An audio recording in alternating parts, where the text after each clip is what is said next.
안녕하세요. 저는 경기도에서 네일샵을 운영하고 있는 30대 기혼 여성입니다.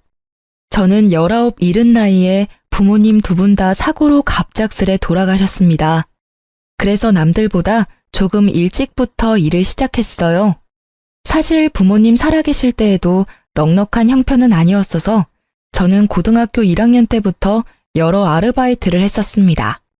그래서인지 대학은 처음부터 꿈도 안 꿨고 졸업 후 바로 일할 수 있는 직업을 찾았습니다. 그렇게 학생 때 미리 따놓은 네일 자격증이 있어서 저는 고등학교 졸업하자마자 곧바로 취업할 수 있었어요. 그때부터 시작한 네일을 저는 지금도 여전히 하고 있네요. 비록 아무것도 없이 시작했지만 다행히 어디 빚은 안 지고 그렇게 혼자 앞가림하면서 살았어요. 그런데 돈의 결핍보다는 부모님이 안 계시니 일이 힘들 때나 몸이 아플 때나 배로 괴롭더라고요. 비록 없이 살았어도 사랑은 많이 주신 부모님이셨거든요. 의지할 가족이 갑자기 이 세상에서 없어지니 많이 허탈했어요. 그러다 제 남편을 만나 지금은 행복한 가정 이루고 잘 살고 있습니다. 지인의 소개로 만난 남편은 제 눈에 너무 완벽한 사람이었습니다. 저는 고졸에 대학도 못 나왔지만 남편은 명문대 졸업하고 대기업을 다니고 있었으니까요. 그런데 학벌도 짧고 고아인 저보다 이상하게 남편이 더 자존감이 낮더군요. 얘기를 들어보니 남편이 그리 화목한 집안에서 자란 건 아니었어요. 어머님께서는 시부께서 돌아가시곤 장남이 잘 돼야 한다며 시숙을 많이 밀어주셨대요. 학원비와 용돈은 시숙에게만 넉넉히 지원해 주셨다 합니다. 그런 것뿐만 아니라 어린 남편이 보기엔 어머님이 자식 사랑도 첫째인 형에게 유독 더 많이 쏟으셨다 합니다. 둘째인 남편은 반에서 1등을 해도 별로 기뻐하지 않는 시모였대요. 둘째가 감히 첫째 길을 꺾는다면서요. 저는 조금 못 살긴 해도 사랑받은 기억이 남아 있었지만 남편은 그런 기억이 잘 나지 않는다 해서 얼마나 마음 아팠는지 모릅니다. 저랑 다른 결이긴 하지만 남편 역시 가족의 사랑을 그리워하는 사람이었죠. 그래서 저희는 연애를 할 때부터 자연스레 서로의 보호자가 됐습니다. 마음이 힘들 때나 몸이 아플 때 서로가 필요한 순간마다 서로의 옆에 있어 주었죠. 결혼하고도 큰 문제는 없었는데 결혼 후 잠깐 위기가 있긴 했어요. 결혼 후 어머님께서는 저를 엄청 예뻐하시는 것까진 아니었어도 따로 제 집안이나 직업에 편견은 없으신 분이었습니다. 종종 어머님께서는 장남보다 차남이 먼저 장가간 게 신경 쓰이신다며 제 주변에 괜찮은 처자 있으면 시숙 좀 소개시켜주라고 말씀하셨었어요. 그랬던 어머님이 시숙이 교사 형님과 결혼에 성공하자 제게 엄청 모질게 굴기 시작하더라고요. 시모는 평소에 치장하시는 걸 별로 좋아하시지는 않는 분이었어요. 결혼하고 초반에는 제가 어머님과 빨리 친해지고 싶어서 원래 성격보다 더 살갑게 굴었습니다. 한번 네일아트 받으시러 오시라고 해도 절대 안 오셔서 애교스럽게 제가 애원하면 시모는 마지못해 오셨어요. 저 매일 오매불망 어머님께서는 언제 제 샵에 오시나 기다리고 있어요. 한 번만 오셔서 시술 받아보세요. 요즘 어머님들이 많이 하는 고급스러운 스타일로 제가 해드릴게요. 네? 꼭 한번 해드리고 싶어서 그래요. 아유, 거주장스럽게 나이 먹어서 네일아트 그런 걸 못하러 해. 그냥 했다 쳐라. 내가 네 마음만 고맙게 받으마. 어머님 일상생활 하실 때 하나도 안 거슬리는 심플한 디자인도 많아요. 그래도 며느리가 네일샵 하는데 한번 구경도 오시고 바람도 쐴 겸 나오시면 좋잖아요. 네? 처음에는 어머님이 마지못해 오셨는데 막상 해드리니 엄청 좋아하셨습니다. 은근히 다음에 하고 싶은 디자인을 찾아 제게 사진을 보내기도 하셨어요. 에휴, 아들만 둘인 삭막했던 집안에 애교스러운 초이 네가 들어오니까 우리 집안에 활기가 넘치는 것 같아 내가 요즘 너무 행복하구나. 딸 가진 엄마들이 이런 기분이려나? 어머님, 저 감동받아서 눈물 나잖아요. 내가 무슨 복이 많아서 우리 초이를 이렇게 만났는지 몰라. 너도 날 시어머니라 어렵게 생각하지 말고 친정엄마처럼 생각해. 내가 항상 네 편인 거 알고 있지? 말씀만으로도 너무 감사해요. 어머님, 저 결혼하고부터 매일이 너무 행복해요. 에휴, 나중에 첫째 며느리도 딱 우리 초이같이 싹싹하고 야물딱진 애가 들어와야 할 텐데. 요즘 걱정이 많아. 큰 며느리가 늦게 들어와서 우리 초이랑 잘 지낼지도 걱정이고, 나랑 잘 맞을지도 걱정이고. 에이, 미래의 제 형님도 분명 좋으신 분이실 거예요. 너무 걱정 마세요, 어머님. 저는 그렇게 시모의 무료한 일상의 분위기 전환을 해드릴 겸 가끔 네일 아트를 해드렸습니다. 시술 시간 동안에는 어머님과 이런저런 수다를 많이 떨어서 더 큰 유대감을 형성했죠. 어머님께서는 가게에 놀러 오셔서 네일을 받으시곤 항상 저 고생했다며 밥을 사주시거나 도시락을 싸오셔서 같이 점심을 먹었어요. 그렇게 한동안 저는 고부 갈등이라곤 없이 어머님과 좋은 시간을 보냈습니다. 그런데 시숙이 맞선으로 결혼에 성공하고 형님이 생기자 어머님께선 묘하게 달라지셨습니다. 제 이름을 더 이상 다정히 부르지 않으셨고 둘째라고만 부르셨어요. 저는 잠깐 속으로 좀 서운했지만 너무 저랑 어머님이 사이가 좋아 보이면 그것 또한 형님께 소외감을 드릴 수 있다 생각했죠. 그렇게 생각하니 어머님께서 현명하시다 생각했습니다. 그런데 저는 곧 그게 형님을 위한 배려가 아니라 어머님이 형님과 저를 두고 차별하고 있다는 걸 알게 됐습니다. 제게는 이유 모를 냉담함을 풍기던 시모께서 형님께는 다정하게 우리 혜선이라고 부르시는 걸 봤거든요. 집안 괜찮고 직업도 괜찮은 형님이 당연히 저보다 예뻐 보이시겠지 하고 저는 더 노력하려 했습니다. 어머님, 혹시 제가 최근에 뭐 실수한 게 있을까요? 실수라니? 아, 요즘 부쩍 어머님 기분이 안 좋아 보이셔서요. 혹시나 제가 뭐 잘못한 게 있는데 둔해서 눈치채지 못한 걸까 싶어서요. 그런 거 없다. 네. 그때도 저는 바보처럼 어머님이 따로 말씀 안 하셔도 분명 저한테 또 다른 이유가 있을 거라 생각하고 있었습니다. 그러던 어느 날 어머님께서 오랜만에 제 샵에 놀러 오셨어요. 저는 너무 기뻐서 정말 슬리퍼가 벗겨질 정도로 버선발로 어머님께 달려갔죠. 어머님 오셨어요? 어머, 형님도 오셨네요. 지금 예약 손님 없지? 네? 너 뭘 그렇게 바보같이 멀뚱히 서 있어? 손님 없냐고. 아, 네, 어머님. 없어요. 그럼 혜선이 내일 좀 맡기자. 저는 특정 요일에는 오전 예약을 안 받고 오후에만 예약을 받습니다. 그런데 그 요일을 아는 시모께서 연락도 없이 형님을 데리고 샵에 오셨더라고요. 저는 마냥 반가운 마음뿐이었는데 어머님은 그날도 제게 무척 차가운 반응이셨습니다. 아, 형님, 내일 받으시려고요? 그럼 내일 샵에 시술 받으러 왔지 뭐하러 왔겠니? 예, 앞으로 우리 혜선이 손톱 정리는 네가 도맡아라. 혜선아, 오늘은 무슨 디자인으로 받고 싶니? 한번 봐야 할 것 같아요. 방학이니까 기분 전환도 할 겸 이참에 아주 화려하게 해봐. 어디 보자. 이것도 예쁘고, 저것도 예쁘네. 우리 혜선이는 뭐 어떤 컬러든 잘 어울리니까. 형님 역시 어머님과 마찬가지로 제게 인사 한마디 없이 자리에 앉으셔서 어머님과 다정히 디자인을 고르시더라고요. 그날 저는 마치 형님과 어머님께 보이지 않는 투명 인간이라도 된 듯 했습니다. 하지만 저는 바보처럼 모두 잘 지내고 싶은 마음에 애써 그들이 무시하는 게 느껴져도 모르는 척 열심히 말을 걸었습니다. 형님, 손이 어쩜 이렇게 고우세요? 손가락 모델하셔도 될 것 같아요. 매장에 음악을 틀어놓기는 했지만 바로 앞에서 시술하는 제 목소리가 안 들릴 만큼 시끄러운 건 아니었습니다.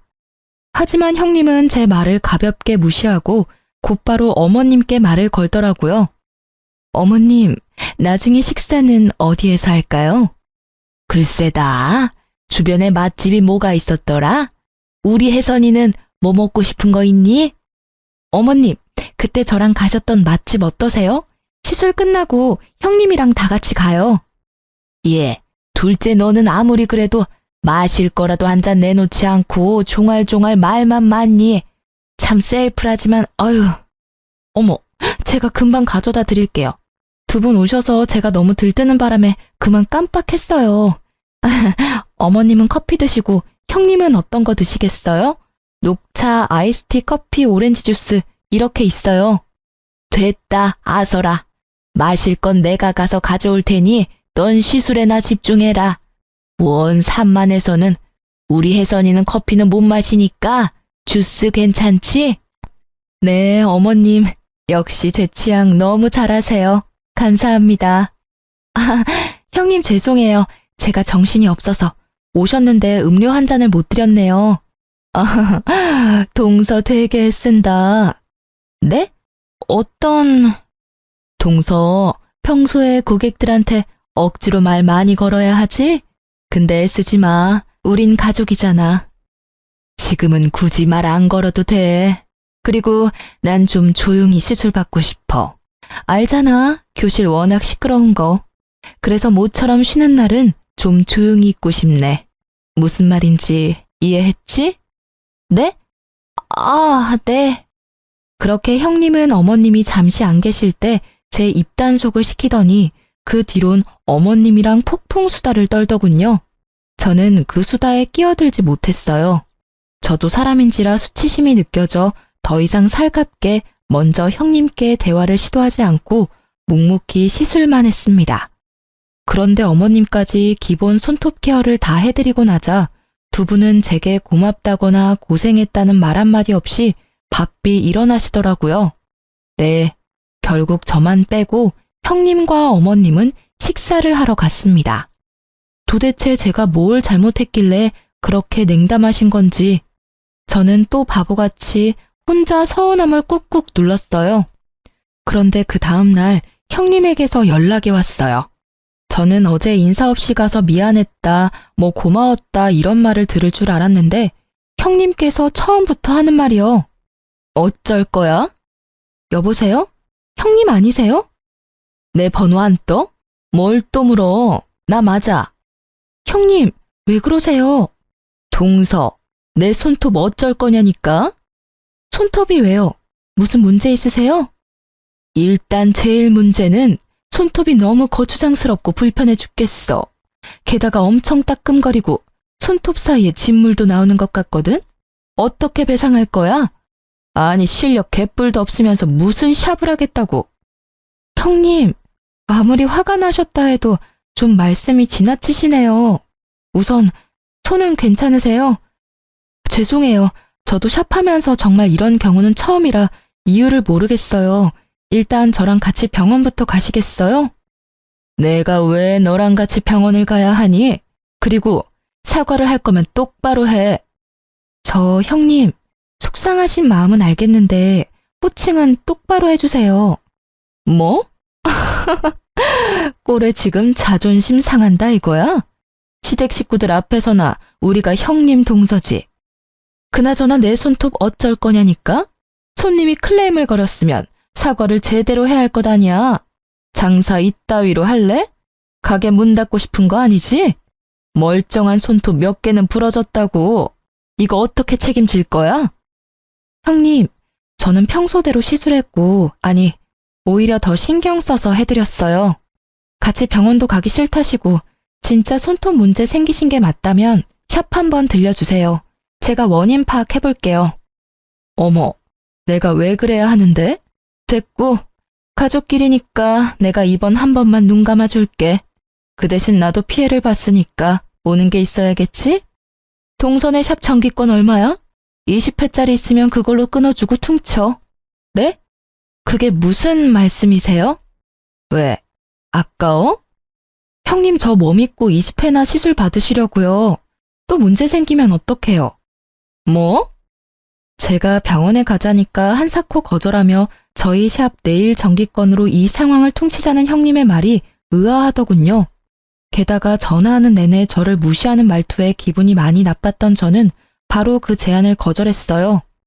그건 안 되겠네요. 뭐? 그렇게 나온다 이거지? 형님은 그렇게 혼자 씩씩거리다 전화를 끊어버리더라고요.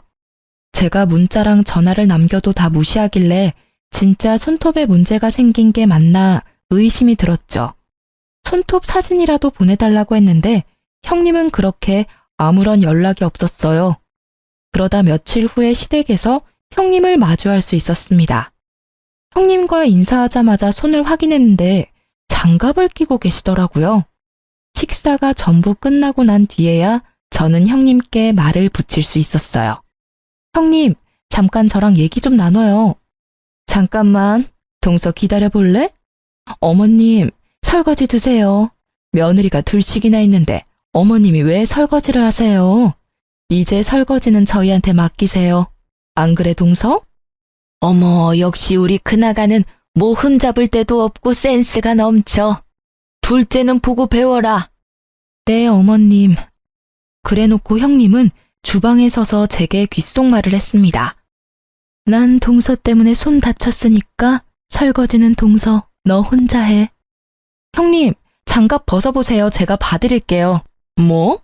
그럼 지금 내가 뭐 거짓말이라도 한다는 거야?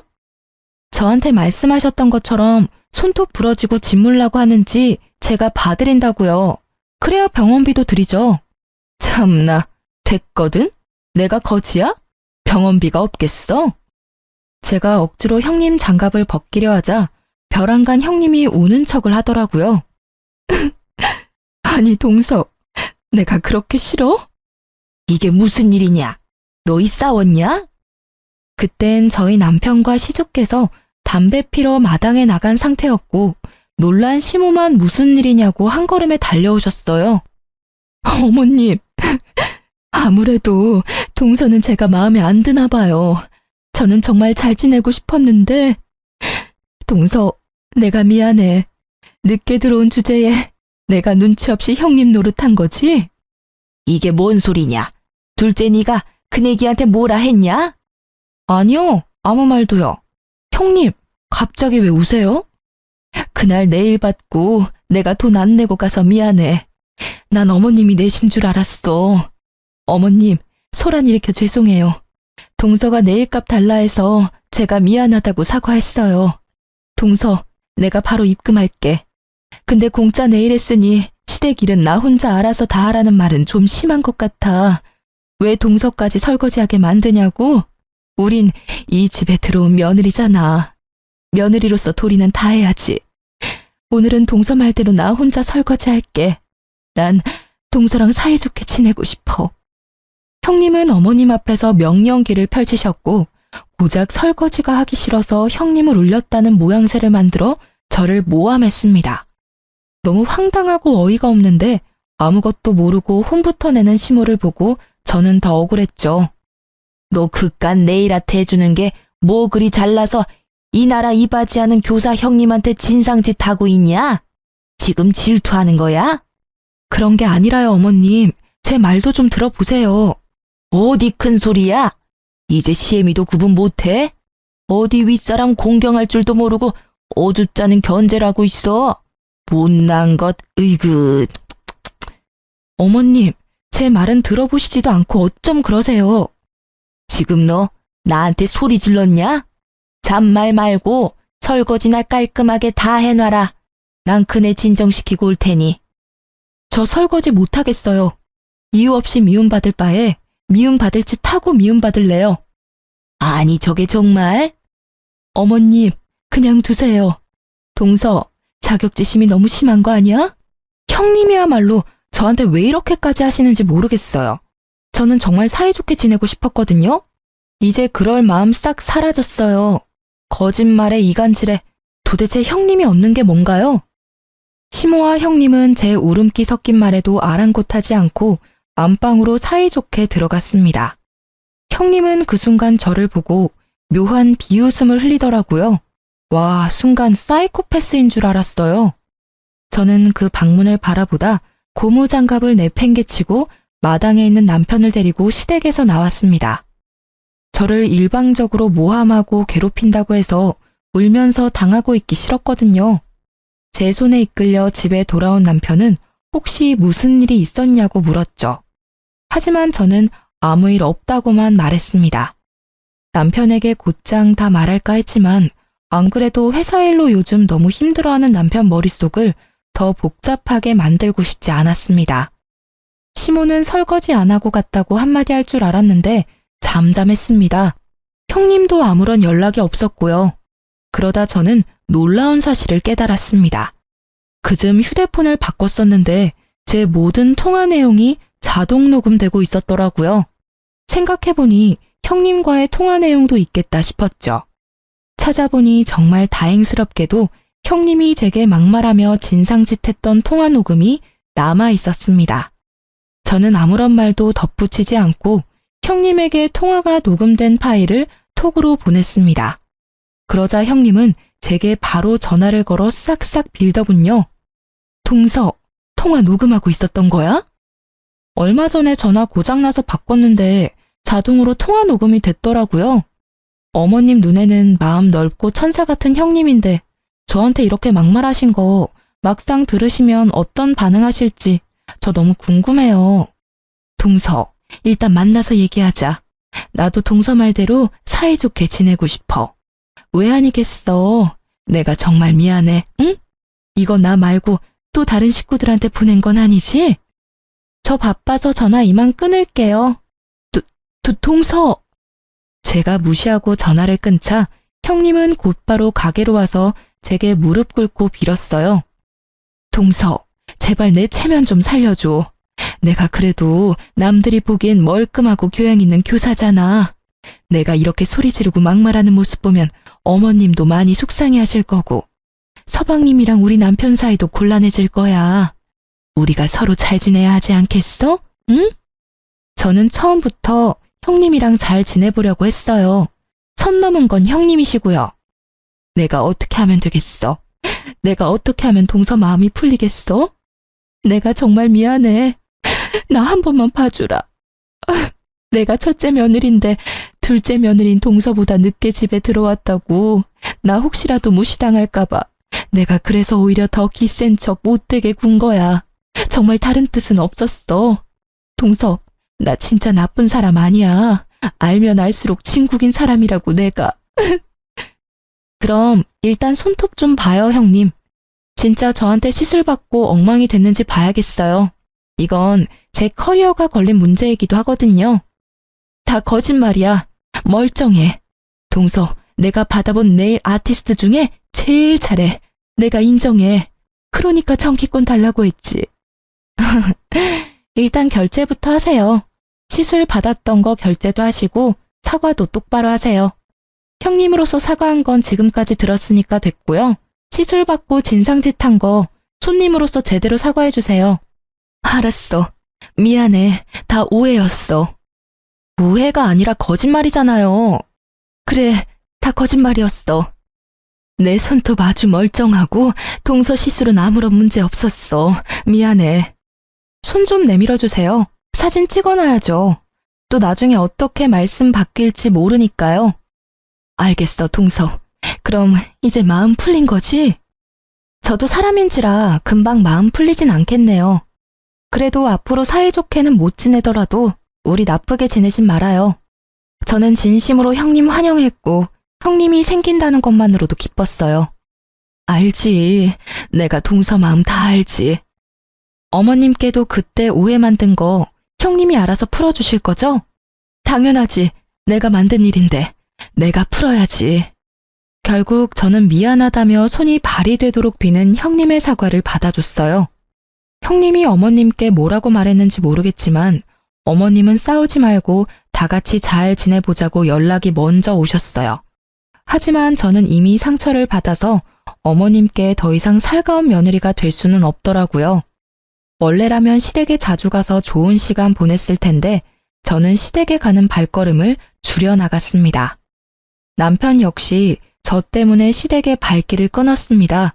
그때 시댁 식구들과 불화 말고도 저희 부부가 많이 힘들었을 때였거든요. 딩크족이라고 요새 아이를 안 낳는 부부들이 많아졌잖아요. 저희는 아이를 안 낳는 게 아니라 너무나 원했지만 아이 계획을 조금만 늦추기로 했습니다. 직장에서 은근히 괴롭히는 상사 때문에 남편이 힘들어했거든요. 대놓고 괴롭히면 고발이라도 할 텐데 그런 건덕지를 남기지 않으니 아무 대처도 할 수 없었어요. 게다가 매일 야근에 시달리며 과로까지 하니 사람이 망가져 간다는 게 두 눈으로 보이더군요. 저는 남편에게 힘들면 말하라고 몇 번이나 말했지만 남편은 꿋꿋하게 참았어요. 원래대로라면 저희가 아이를 가지기로 계획한 해였어서 더 열심히 일해야 한다고요. 그러던 어느 날 남편이 흐느껴 울면서 회사를 그만두고 싶다고 고백했습니다. 저는 고민하지 않고 남편에게 1년만 쉬라고 했어요. 남편은 곧바로 이직할 회사를 알아보겠다고 했지만 저는 천천히 가자고 했어요. 남편이 살도 너무 많이 빠지고 피폐해 보였거든요. 저는 든든한 친정도 없고 비록 가진 거 없이 자랐지만 제 사업으로 돈을 좀 벌어놓은 상태였고 지금 벌이도 나쁘지 않아서 그 정도쯤은 남편을 뒷바라지할 수 있었습니다. 연애 때 남편이 혼자인 제게 많은 힘이 되어주었는데 이번에는 제가 남편에게 울타리가 되어주고 싶었어요. 내 사람이 그렇게 힘들다는데 한 번쯤 제대로 도와주고 싶었습니다. 그렇게 남편은 대기업을 그만두고 1년 동안 쉬면서 이직 준비를 하기로 했습니다. 시모한테는 절대 비밀이었어요. 워낙 고지식하신 옛날 분이라 힘들게 들어간 대기업 그만뒀다고 남편을 잡을 게 분명했거든요. 그런데 어쩌다 시댁에 가면 시모는 모든 일을 저한테만 시키더라고요. 형님은 그냥 앉아서 쉬라고 손수 과일까지 깎아주시면서 여전히 저만 미워하는 모습이 보였어요. 이런 취급 받을 거면 아예 시댁에 안 와야겠다 머릿속으로 생각하고 있던 참이었어요. 둘째 네가 그동안 나한테 해준 게 고작 네일밖에 더 있냐? 며느리 네일 아트샵 한다고 말하면 사람들 인식이 어떤 줄 알기나 해. 변변한 직업도 아니고 대기업 다니는 내 아들이 너무 아까워. 어머니, 사람 앞에 두고 말씀을 뭘 그렇게 하세요? 야, 어디서 어머니 앞에서 언성을 높여? 남편이 너무 화가 나서 어머님께 대들자 시숙은 또 남편을 나무랐어요. 내가 어디 틀린 말 했냐? 그리고 너희 왜 아직 애가 안 생기냐? 장남이랑 큰아가는 이제 막 결혼했지만 너네는 결혼한 지 꽤 됐잖니? 이유가 뭐냐? 둘째 너 무슨 문제 있냐? 어머님, 말씀을 왜 그렇게 밉게 하세요? 저 진짜 너무 서운해요. 요즘 저랑 남편 엄청 힘들거든요. 어머님이라도 저희 그냥 믿고 기다려주시면 안 돼요? 예뻐는 안 하시더라도 미워는 하지 말아주시면 안 돼요? 제가 너무 서운하고 화가 나서 어머님한테 반박하니 형님은 시모와 합세해서 저한테 버릇없다고 갑자기 훈계질을 하더군요. 아니 보자 하니까 동서 그게 무슨 말버릇이야. 아무리 대학 안 나왔다지만 초중고에서 예의 공경 이런 거 안 배웠어? 어서 어머님께 잘못했다고 사과드리지 못해. 네? 형님이 저한테 하실 말씀은 아닌 것 같네요. 제 말에 움찔하던 형님은 찔리는 게 있으니 또 조용해지더군요. 남편이 사실은 이라고 운을 떼자마자 저는 남편을 다독이며 시댁에서 나와버렸습니다. 그 상황에서 회사까지 관뒀다 하면 난리가 날 것 같았거든요. 대신 저는 소심한 복수로 시댁 제사 지낼 때 말없이 시댁에 안 갔어요. 시모께서 음식을 다 했는지 제게 왜 안 왔냐고 늦은 저녁 전화가 왔어요. 저는 샵 예약도 꽉 찼고 너무 바빠서 못 간다고 말씀드렸죠. 그리곤 분명 옆에서 듣고 있을 형님을 위해 이 말도 함께 덧붙였어요. 어머님, 네일아트 하는 모자란 며느리 말고 든든한 교사 며느리 있잖아요. 형님은 워라밸 좋으니까 일찍 마치셨잖아요. 형님, 듣고 계시죠? 제 목까지 어머님 잘 도와드렸죠? 너 안 와서 큰아가 혼자 개고생했다. 시모께서 워낙 손이 크셔서 음식을 엄청 많이 하시거든요. 형님 혼자 뼈 빠지게 시모 돕느라 고생했다고 들으니 속이 그나마 풀렸습니다. 그렇게 빚고자 형님은 그게 열받았는지 또다시 이간질을 하려 들더군요. 그 다음날 네일샵에 연락도 없이 시모랑 형님이 들이닥쳤습니다. 그때 저희 남편은 샵 유리창을 닫고 있었어요. 감히 대기업 다니는 내 아들 불러서 이따위 청소를 시키고 있어? 자기 아들 유리창 좀 닦는다고 기겁하며 개거품 무는 시모였어요. 형님은 시모 옆에 착 달라붙어서 아주 얄밉게 말했습니다. 어머님, 제 말 맞죠? 지나가는데 가끔 여기 청소하고 있더라고요. 게다가 제가 그이 통화하는 거 우연히 들었는데요. 지금 백수라고. 뭐? 너 그게 사실이냐? 엄마, 그게 사정이 있어서요. 저희 부부의 자세한 사정은 모르면서 그렇게 이간질 시도하는 형님을 보고 저는 너무 화가 나더라고요. 시모는 왜 회사 멀쩡히 다니다 백수가 됐냐고 물으시다 이내 저를 며느리로 잘못 들여서 그렇다는 둥 저 때문에 아들한테 안 좋은 일만 생긴다며 억지를 부리셨어요. 엄마는 아무것도 모르시면서 왜 이 사람한테 함부로 말씀하세요? 뭐가 다 이 사람 탓이에요? 모자란 제 탓이죠. 네, 저 힘들어서 회사 그만뒀어요. 그래서 이 사람한테 생활비며 이직하는데 드는 돈들 지원받으면서 지내고 있어요.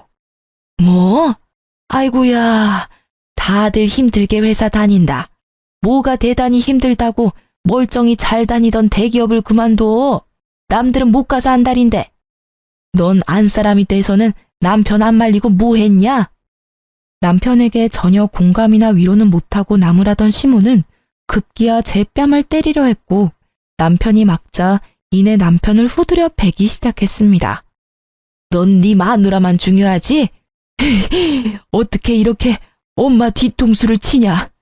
내가 아들 대기업 다닌다고 동네방네 다 자랑해놨는데 이제 어쩌냐? 아이고 내 팔자야.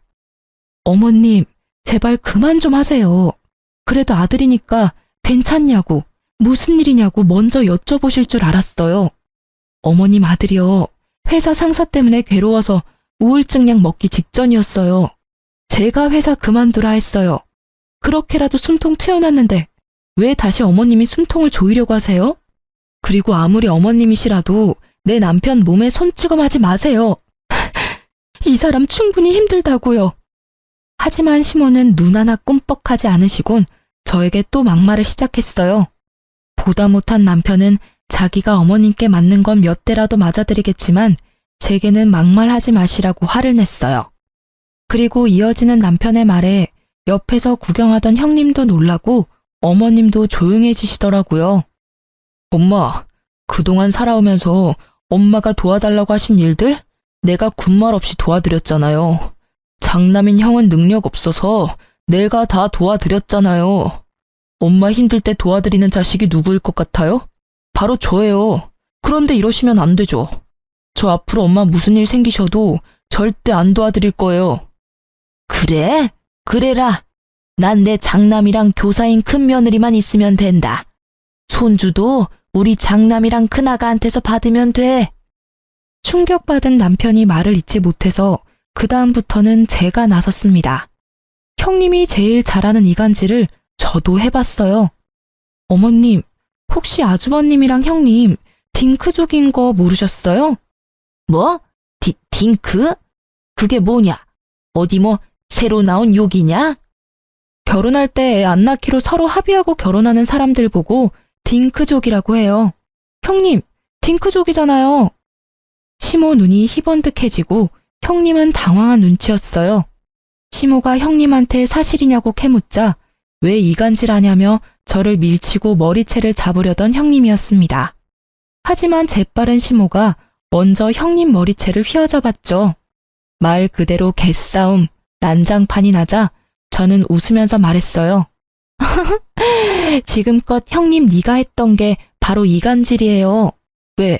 난 하면 안 돼? 제가 반말하자 또 반말했다고 형님은 발작하더라고요. 그리고 남편에게는 가만 있으라는 신호를 보내고 저는 순순히 형님께 머리를 뜯겨줬습니다. 이제 당신 얼굴 안 보고 살 건데 왜 존댓말까지 해야 합니까? 여보, 존대 절대 하지 말아요. 저는 남편의 말에 힘입어 형님에게 마지막 엿을 날려드렸어요. 요즘 갑질에 얼마나 예민한지 모르지? 지금 내 머리채 잡으려는 것까지 싹 다 인터넷에 다 뿌릴 거야. 땡땡 학교 교사가 네일샵 직원 머리채 잡았다고 말이야. 동네 맘카페에다가 저번 통화 녹음한 것도 다 올릴 거야. 어머, 안 돼! 제 머리를 신나게 잡고 흔들던 형님은 또 안 된다며 빌빌 기더라고요. 어머님께 머리를 뜯기면서도 두 손이 발이 되도록 빌더라고요. 일 저지르고 비는 게 당신 특기야? 시모는 모든 상황 떠나서 믿었던 첫째 아들이 딩크족이라는 사실에만 충격 먹어선 멍하니 대꾸도 안 하더라고요. 그렇게 시모와 형님이 가고 남편은 제게 통화 녹음은 무슨 말이냐고 물었죠. 저번에도 이런 비슷한 일이 있었다고 남편에게 다 털어놓자 남편은 꺼이꺼이 울면서 그동안 혼자 맘고생 시켜 미안하다고 제게 사과했습니다. 앞으로는 시댁과 정말 영 끊고 살 거라고 저 이제 고생 안 시키고 싶다면서요. 시숙은 모든 상황을 듣고도 남편과 저를 시댁으로 호출해서 당장 형님과 시모께 사과하라더군요. 중간에서 이간질한 이유로요. 남편과 저는 마지막 마무리를 하러 시댁에 가줬습니다. 형, 그동안 사업한다고 나한테 빌렸던 돈 기억나지? 내가 천천히 갚으라고 해놓고 한 푼도 안 받았잖아. 내가 여태 아무 말 안 했는데 이제는 갚아야지. 나 그 말 하러 온 거야. 아니, 형제끼리 그런 게 어딨냐? 재영아, 그건 따로 나랑 얘기하자, 응? 왜? 형제끼리니까 더 정확해야지. 게다가 나 백수잖아. 형이 빌렸던 돈 당장 나한테 입금해. 그걸 당장 어떻게 입금해? 그 큰 돈을. 아유, 내가 미안하다. 좀 서운하다고 돈 얘기하는 거 나 좀 당황스럽다. 지금 그게 문제냐? 첫째 너 말해봐라. 너 진짜 딩크족인지 뭔지 하기로 한 거야? 시숙은 돈 때문에 열받았는지 시모한테 큰 소리를 치더라고요. 엄마는 좀 빠지세요. 애초에 이렇게 불화 생긴 거 다 엄마 때문이잖아요. 요즘 세상에 애 낳고 살기가 얼마나 힘든데 그깟 손주 타령하세요. 낳으면 엄마가 손주 키워줄 거예요? 그리고 애 낳으면 돈 들어가는 것도 다 지원해 줄 거예요. 못 하시잖아요. 시모는 아무 말 못하고 한숨만 쉬다가 형님한테 말하셨어요. 너는 그만한 능력도 없냐? 교사라는 애가 애 키울 능력도 안 돼? 그러자 본색 드러내는 형님이었습니다. 어머님, 저 학교에서 애들 보는 것도 지긋지긋합니다. 어떻게 제 애까지 낳아서 키워요? 저 이 사람이랑 애 안 낳는 조건으로 결혼한 거니까 더 이상 강요 마세요. 뭐? 어머니, 이래도 장남이랑 교사 며느리만 최고예요? 당연하지. 이 문제들은 차차 서로 의견 조율하며 해결해 나가면 된다. 네, 그럼 엄마, 차남 이만 인사드리고 갈게요. 다시는 제 발로 여기 안 올 거예요. 참나, 누가 반긴다고? 형, 2주 줄게. 형수한테 돈을 빌리던지 알아서 돈 구해서 입금해놔. 재용아, 너 진짜 이럴래? 엄마, 어떻게 쟤 좀 잘 구슬려 보세요. 그렇게 남편과 저는 시댁과 인연을 끊고 지냈어요. 결혼 전 시숙에게 빌려줬던 돈도 남편은 악착같이 전부 받아냈습니다. 그리고 남편은 저랑 약속한 1년을 다 채우지 않고 3개월만 딱 푹 쉬고 보란 듯이 이직에 성공했어요. 지금은 더 좋은 환경에서 일하고 있어요. 연봉은 물론 예전보다 훨씬 낮았지만요. 하지만 남편의 얼굴에는 예전과 달리 활기가 돌았고 웃음을 되찾았습니다. 저도 여느 때와 같이 장사가 잘 됐고 문제 없었습니다. 사실 형님 통화 녹음본과 CCTV 영상 인터넷에 올리려다 그러다 저희 샵까지 구설수에 오를까봐 포기하고 영상 가지고 경찰에 신고만 했습니다. 다신 저희 샵에 접근 못하게요. 오히려 신고가 들어가면 정말 교사 인생은 끝난다며 형님은 더 난리가 났었죠. 동서, 내가 달라는 대로 다 줄게. 제발 고소 취하해주라. 나 이대로라면 교사 생활 제대로 못해. 내가 너무 염치 없지만 한 번만 봐주면 안 될까? 형님, 다시는 어디 가서 사람 쉽게 무시하고 다니지 마세요. 내 눈에 눈물 나게 하면 피눈물 나게 복수하는 나 같은 사람도 있어요. 저는 합의 절대 안 해주려다 합의금 두둑히 받아서 금융치료 잘했습니다. 또 남편이 제게 고맙고 미안하다고 이직한 후에 전 직장에서 받은 퇴직금을 알아서 하라고 전부 제게 주더라고요. 저는 그 퇴직금과 합의금 그리고 제가 그동안 모은 돈 다 합쳐서 최근에 제 가게를 매매 계약했어요. 빚도 조금 냈지만 드디어 월세에서 벗어났습니다. 겹경사로 새 생명까지 제 뱃속에 찾아와 줬어요. 힘든 상황들 이겨내자 좋은 일만 가득 생기더라고요. 그런데 시모랑 우연히 딱 마주친 거 아니겠습니까? 저와 마주치자마자 시모는 속사포로 시숙 사업 좀 도와달라 하시더라고요. 잘 지냈냐는 말씀은 기대도 안 했지만 그래도 남편 안부는 물으실 줄 알았거든요. 또 샵에 갔는데 가게 사서 이사했다더라. 어딘지 알아야 내가 찾지. 이렇게라도 만나서 천만다행이다. 니들 돈이 어디서 났니? 너 내 생각보다 돈이 좀 있는 거지? 네 남편이랑 네가 좀 우리 큰아들 사업 좀 도와줘야겠다. 많이 힘들어해 우리 장남이. 어머님이 좋아하는 교사 며느리 두고 왜 저한테 돈을 달라 하세요? 그 망할 것은 말도 꺼내지 마라. 시모가 쌍욕을 하면서 형님 이야기를 해서 들어보니 시숙 사업 어려워지자 교사 형님께선 곧바로 고민도 없이 이혼을 요구했다 합니다. 시모는 이제 와서 제 편을 들면서 형님 욕을 시작했습니다.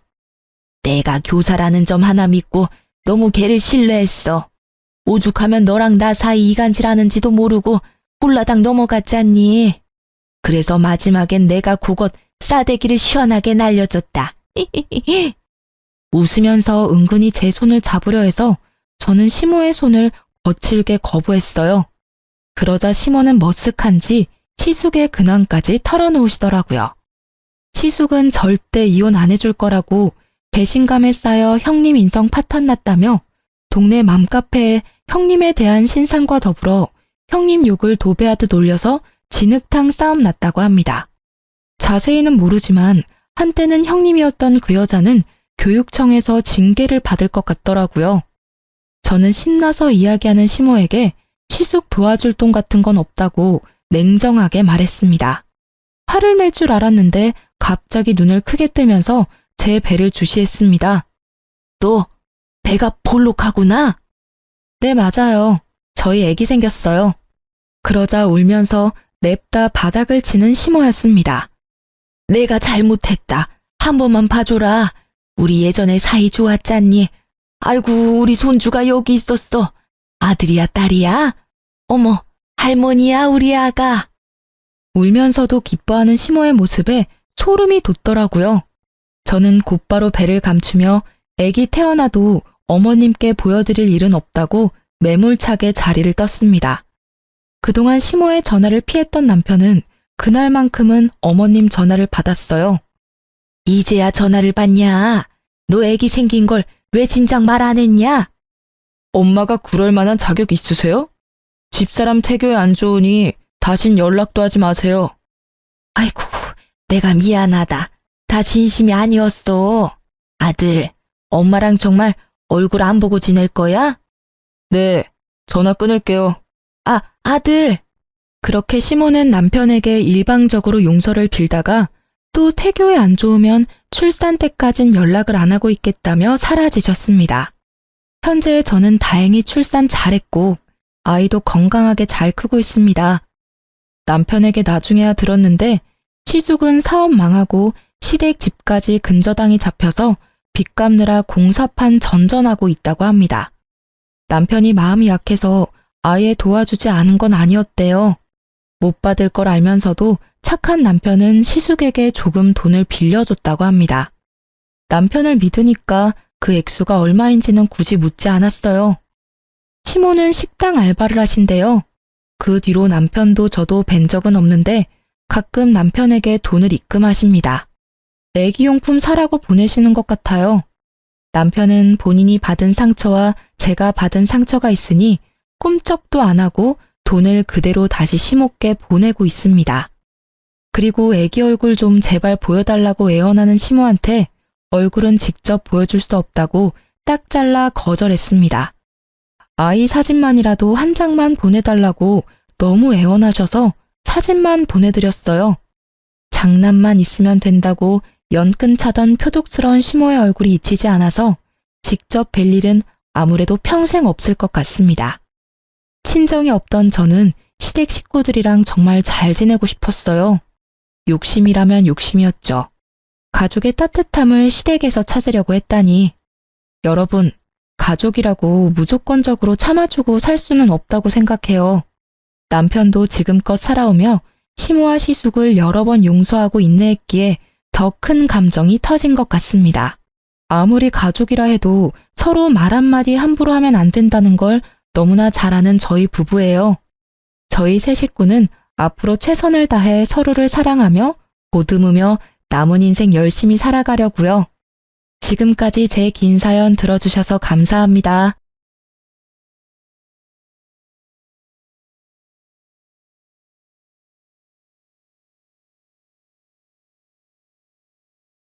안녕하세요. 저는 부산에 살고 있는 30대 초반 여성입니다. 그동안 여름과 가을이 잘 구분 안 갔는데 이제서야 가을이 성큼 왔네요. 저는 현재 엄청 유명하지는 않지만 아이들의 동심을 그리고 있는 동화 작가입니다. 수입이 엄청 많은 건 아니어도 제 입에 풀칠할 정도로는 벌고 있답니다. 제가 아무래도 동화책을 쓰는 사람이다 보니 동심이 조금이나마 남아있거든요. 제가 공주는 아니지만 기다리다 보면 언젠가 제게도 멋진 사람이 나타날 거라 막연하게 믿었어요. 그런데 아무리 아름다운 동화를 창작하며 살고 있어도 막상 인생이란 게 살아보니 전혀 동화 같질 않네요. 최근에 저는 결혼을 앞두고 파혼했거든요. 어쩌면 제가 너무 연애를 안 하고 동화 속 세상에서만 살고 있으니 정신 차리고 사람 보는 눈 키우라고 하늘에서 내려준 시련이 아닐까도 싶네요. 여러분들께서 제 이야기를 듣고 같이 공감해 주신다면 저에게는 오늘 큰 위로가 될 것 같습니다. 저희 집은 소문난 딸부잣집이에요. 아쉽게도 제가 가장 예쁜 셋째 딸은 아니고요. 세자매 중 저는 둘째로 태어났습니다. 자매들끼리 나이 차이가 별로 안 나면 네 물건 내 물건 하며 많이 싸운다더라고요. 그런데 저희 집 세자매는 아무래도 각자 나이 터울이 조금씩 있어서 그런지 사이가 매우 좋았어요. 어린 시절에는 항상 언니가 제게 양보하고 저는 동생에게 양보하고 동생은 또 언니에게 양보했어요. 아마 그래서 싸울 일도 크게 없었나 봐요. 친정 부모님은 딸 부자만이 아니라 일찍이 땅 투자를 많이 해서 소위 말하는 알부자세요. 저희 자매는 딱히 부모님 땅에 대해서 누가 나중에 어디를 상속받겠다 뭐 이런 생각은 하지도 않고 살았는데요. 세상에 제 남편이 될 뻔한 남자가 그렇게 그 땅들의 오지랖을 부리고 눈독을 들였습니다. 파혼한 예비 신랑은 다름 아닌 저희 아빠 건물에서 새들어 일식당을 운영하는 사람이었습니다. 그와 처음 만난 건 몇 년 전이었어요. 저희 아빠가 갑자기 일이 생겨서 건물 세입자들에게 줄 명절 선물을 언니와 제가 대신 돌리고 있었어요. 그때 처음 예비 신랑의 존재를 알았죠. 그 남자는 안 그래도 서글서글한 인상이었는데 웃기도 잘 웃어서 엄청 호감상이었습니다. 속으로 저 사람 괜찮다 생각하고 있었는데 친정아빠도 바른 청년이라 칭찬하는 남자였죠. 그 이후로 한동안 잊고 지내다 세입자 음식 팔아주는 겸 가족 외식이라며 아빠가 그 가게에 온 가족을 데리고 갔습니다. 나왔어요, 황 사장. 사장님, 사모님 오셨어요? 오늘은 가족분들이랑 오셨으니까 제가 더 특별히 맛있게 해드릴게요. 황 사장님 잘 지냈어요? 얼굴이 더 환해졌네. 감사합니다. 덕분에 이렇게 잘 지내고 있습니다. 에헤이, 황 사장 솜씨야. 당연히 뭐 대충 해도 다 일품 요리지. 여기가 우리 건물의 자랑이자 이 동네 유일한 일식 맛집이잖아.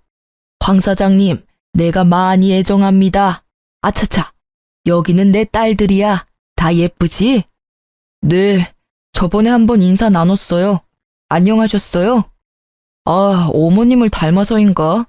따님들이 진짜 다 미인이세요. 황 사장님이 마음에도 없는 소리 잘하네. 얘는 나 닮은 게 아니라 누가 봐도 우리 남편 닮았지. 두 분 다 골고루 닮았어요. 그럼 오늘 예약 손님이 별로 없어서 편한 자리에 앉아 계세요. 저희만 들어가서 준비해 볼게요. 늘 드시던 세트로 맞으시죠? 맞아요. 잘 부탁해요. 엄마 아빠는 넉살이 좋은 그 남자를 아주 꿀 떨어지는 눈빛으로 바라봤어요. 아유, 황 사장 저 친구 여자친구 없으면 딱 내 사윗감인데 말이야. 여보, 주책 그만 떨고 밥이나 먹읍시다. 아니, 황 사장 말이야. 여기 상가 사람들이 다 사윗감으로 눈독 들이고 있어. 젊은데 패기 넘치고 인성도 나무랄 데 없거든. 그래요? 아유, 우리 막내 애기는 너무 어리고 첫째는 임자했고 남아있는 건 딱 둘째뿐이네. 엄마 아빠 왜 그래요? 주방까지 다 들리겠어요. 첫째 언니는 결혼하고 셋째 막내는 연애 알아서 잘하고 둘째인 저만 항상 연애를 잘 못하니까 부모님이 티는 안 내도 조바심이 나셨나 봐요. 식사하는 내내 저 들으라고 부모님은 연신 황 사장이라는 사람을 칭찬했습니다. 어쩐지 저는 세뇌당하는 기분도 들었죠. 저 사람이 그렇게 좋은 사람인가? 호기심도 생겼어요. 그렇게 저희 가족이 맛있게 식사를 마치고 집으로 돌아가려는데 갑자기 그 황 사장이라는 남자가 저를 붙잡고 말했습니다. 식사는 맛있게 하셨어요? 네, 엄청 맛있게 먹었어요. 다행이네요. 여기 제 명함입니다. 또 놀러오세요. 그때 남자는 자기 명함을 세 자매 중에 제게만 내밀었어요. 작은 명함 뒤에는 그의 번호와 꼭 한번 연락 달라는 말이 적혀 있었습니다. 예전에 명절 선물 돌렸던 그날 제게 첫눈에 반했다는 고백이 적혀 있더라고요. 일식집 사장은 그 뒤로도 저를 몇 번 봤는데 제가 건물주 딸이라 함부로 말을 못 걸었다고 하더라고요. 저는 그때 마침 만나는 사람이 없어서 언니와 동생은 더 적극적으로 제 새로운 연애를 바랬습니다. 뭐야. 사장님 왜 우리 언니만 명함 줬어요? 엄마 아빠, 둘째 언니만 명함 받았어. 아니, 거의 편지야. 막내야, 나 결혼한 거 티나? 결혼 반지도 오늘 안 꼈는데 저 남자 어떻게 알고 딱 둘째한테만 줬지? 둘째 언니가 더 예뻐서 준 게 아닐까? 언제는 첫째 언니가 제일 예쁘다며. 너 그새 변심했냐? 요즘에는 둘째 언니가 더 예뻐. 언니, 연락할 거지? 몰라, 생각해봐야지. 야, 뭘 더 생각해? 엄마 아빠가 칭찬하는 거 못 들었어? 칭찬에 인색한 우리 한 여사님 강 사장님이 그렇게 입이 마르도록 식사하는 내내 칭찬한 거면 엄청 괜찮은 남자 같은데? 그런가? 얼굴은 내 스타일이긴 한데 어떤 사람인지 모르니까. 어떤 사람인지는 만나봐야 알지 언니. 겪어보고 아니면 아니고 맞다 싶으면 잡는 거고. 아유, 막내가 너보다 더 잘한다 남자를. 저는 조금 망설이다가 그에게 연락을 했어요. 누굴 소개받아서 만나는 것보다 그렇게 자연스럽게 인연을 만드는 게 좋았거든요. 무엇보다 언니 말대로 저희 부모님이 보증한 남자라 생각되어 어딘가 믿음직스러웠습니다. 그는 저와 나이도 비슷했고 만나보니 취향도 잘 맞았습니다. 무엇보다 아빠가 말했던 것처럼 선하고 좋은 사람 같았습니다. 제가 남자를 볼 때 가장 중요하게 생각하는 1순위가 사람 됨됨이거든요. 그는 상가 돌아다니며 폐지 줍는 할머니도 그냥 보내지 않고 물 한 잔이라도 꼭 챙겨주는 사람이었습니다. 땡볕에 폐지 줍는 할머니들 보면 그렇게 마음 아프더라. 우리 엄마 생각나서 더 그런가 봐. 예전에 나 어렸을 때 아빠 갑자기 돌아가시고 엄마가 잠깐 폐지 주우러 다닌 적 있거든. 그때 처음 다짐했어. 꼭 부자 돼서 엄마 폐지 말고 돈다발 줍게 해드릴 거라고. 뭐 비록 엄청난 부자는 못 됐지만 일식당도 열고 당신도 만났으니까 나 꽤 괜찮은 인생 살고 있는 듯? 자기 진짜 고생했네. 이렇게 반듯하게 잘 커져서 고마워. 우리 둘이 앞으로 열심히 살아보자. 별 볼 일 없는 나를 믿고 선택해줘서 고마워. 내가 살면서 진짜 잘할게. 나 아버지 안 계시잖아. 내 아버지라 생각하고 장인어른도 살뜰히 모실게. 물론 장모님도 우리 엄마처럼 대할 거야. 자기 덕분에 난 아빠도 생겼고 엄마가 2명이나 돼. 나 부자야. 말을 어쩜 그렇게 예쁘게 해? 저는 그렇게 그와 1년 연애하고 내년 봄 결혼하기로 약속했습니다. 예식장도 원하는 때에 예약됐고 결혼 준비는 모든 게 순조롭게 진행됐습니다. 하지만 무언가 하나씩 정해질 때마다 예비 신랑은 그동안과 다른 모습을 제게 보였습니다. 자기야, 내일 영화 보러 갈까? 나 진짜 보고 싶은 영화 개봉했더라고. 오랜만에 우리 영화관 데이트하자. 내일은 안 되는데 어쩌지? 내일 막내 이사하는 날이거든. 언니랑 막내 도와주고 같이 자고 오기로 했어. 막내 이사하는 날이 내일이었어? 나도 도와주러 가야 하는 거 아닌가? 아니야. 자기는 모처럼 쉬는 날인데 푹 쉬어. 기집애가 독립한다고 침대며 책상이며 다 새로 사서 사실 이사를 할 것도 없어. 첫 독립이라고 엄청 들떠있는데 뭘 사줘야 할지 아직도 못 정했네. 언니는 막내한테 공기청정기 사줬다는데 난 두루마리 휴지 주면 실망하겠지? 에이, 난 두루마리 휴지도 고마울 것 같은데? 난 외동이라서 처제가 너무 부럽다. 든든한 언니가 둘이나 있잖아. 근데 잠시만 생각해보니까 처제 대학 바로 이 근처잖아. 집 나가면 돈 엄청 드는데 갑자기 왜 독립하는 거야? 몰라. 대학생 때 꼭 해보고 싶은 로망이래. 뭐 월세는 안 내도 되니까 알바해서 생활비는 자기가 벌겠다네. 처제 참 쓸데없이 사서 고생이네. 바로 본가가 코앞인데 자취한다고 전세 대출 받은 거야? 아니 뭐 장인어른이 좀 도와주셨을라나? 그게 전세는 아니고 아빠 오피스텔이야. 이번에 세입자 계약 끝나는 김에 그냥 막내한테 주시기로 했거든. 와, 장인어른 통 굿이다. 아무 조건 없이 진짜 그냥 주신 거야? 오피스텔이면 월세 달마다 들어오는 거 엄청 쏠쏠했을 텐데 좀 아깝다. 내가 처제였으면 그냥 본가에 있으면서 오피스텔은 세놓고 월세 챙겼을 것 같아. 자기 생각은 안 그래? 처제가 아직 어려서 그런지 경제관념이 너무 없네. 에이, 자기가 오피스텔 받았으면 더 좋았을 텐데, 그치? 아빠가 월세 받던 오피스텔을 동생에게 내줬다는 걸 알게 된 후로 예비 신랑은 계속 아깝다며 입맛을 다셨죠. 엥? 경제관념이 없다니. 걱정 마. 내 동생 어려도 엄청 똑부러져. 그러니까 자기가 알바해서 생활비 번다고 하지. 어쨌든 굳이 독립해서 비효율적이게 안 들어갈 돈 쓰는 거잖아. 그러고 보니까 장인어른이 자기 처음 독립했을 때는 뭐 해주셨어? 독립하는 것도 경험인데 왜 효율을 따져? 내 동생 일이니까 자기는 신경 꺼. 막내만 언제까지 부모님이랑 같이 살 수 없잖아. 뭐 난 일찍부터 알아서 내 돈 잘 벌고 있으니까 아빠한테 뭐 받은 건 없는데? 아직 지원이는 학생이니까 아빠가 도와준 거야. 에이, 나도 이제 한가족이고 걱정되니까 몇 마디 거드는 거지. 근데 장인어른 진짜 자기한테는 아무것도 안 해줬어? 자기 은근 질투나겠다. 난 질투 안 나는데? 아빠가 뭘 꼭 해줘야 되는 거야? 아니, 자기는 그 오피스텔 못 받은 거 아쉽지도 않아? 그래도 순번으로 치면 당신이 둘째잖아. 나라면 되게 아쉬울 것 같은데? 혹시 그럼 내가 알고 있는 건물들 말고 장인어른 건물 또 있는 거야? 세상에, 도대체 부동산을 몇 채나 더 가지고 있다는 거야? 침을 튀기면서까지 아빠 건물을 묻는 예비 신랑을 보고 뭔가 기분이 찝찝했죠. 그래서 아주 단호하게 못 박았습니다. 난 우리 엄마 아빠한테 손 벌릴 생각 없어. 부모님 재산은 부모님 재산일 뿐인데 왜 내가 아쉬워해야 해? 그리고 우리가 아무리 결혼 앞둔 사이라도 친정 재산 세세히 묻는 거 난 좀 불편해.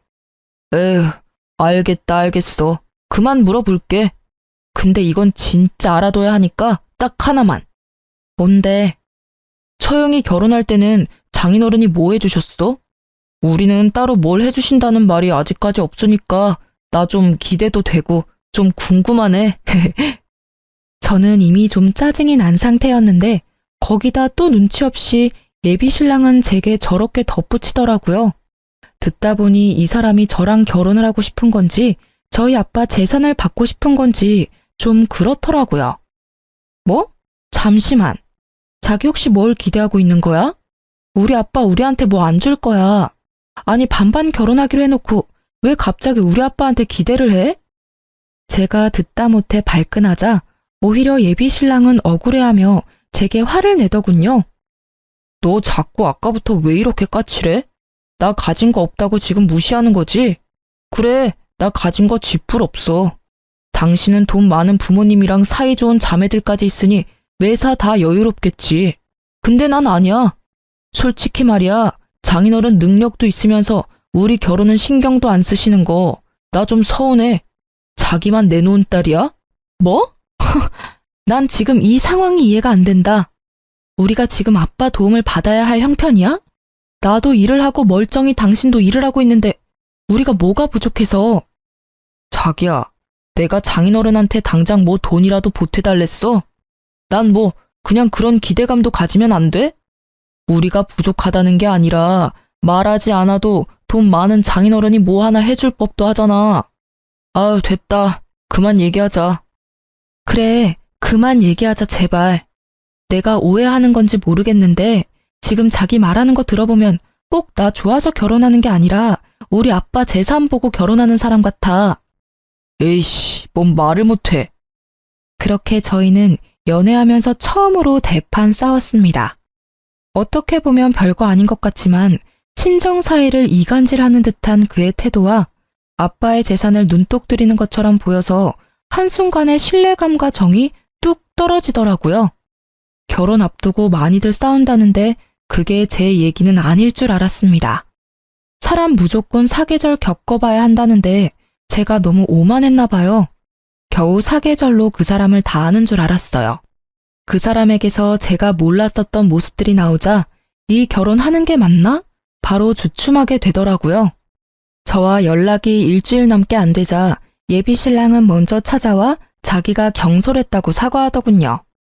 자기야, 내가 좀 시건방 졌던 것 같아. 진짜 맹세코 장인어른한테 뭘 바랬던 건 아니야. 장인어른 재산을 욕심낸 게 아니라 자기가 너무 착하니까 혹시라도 둘째라서 손해보는 게 있지 않을까 하는 생각이 문득 들더라. 자기도 알다시피 내가 형제도 없고 아버지도 안 계시잖아. 그런 내가 우애를 어떻게 알겠어. 장인어른의 깊은 뜻과 사랑을 감히 내가 뭘 알겠어. 내가 너무 생각이 짧았고 경솔했어. 함부로 말해서 미안해. 정말 잘못했어. 저는 여전히 혼란스러웠지만 일단은 예비 신랑의 사과를 받아줬습니다. 아직까지 식장도 입금 날짜가 남아있었고 마음만 먹으면 돌이킬 수 있는 기회는 있었어요.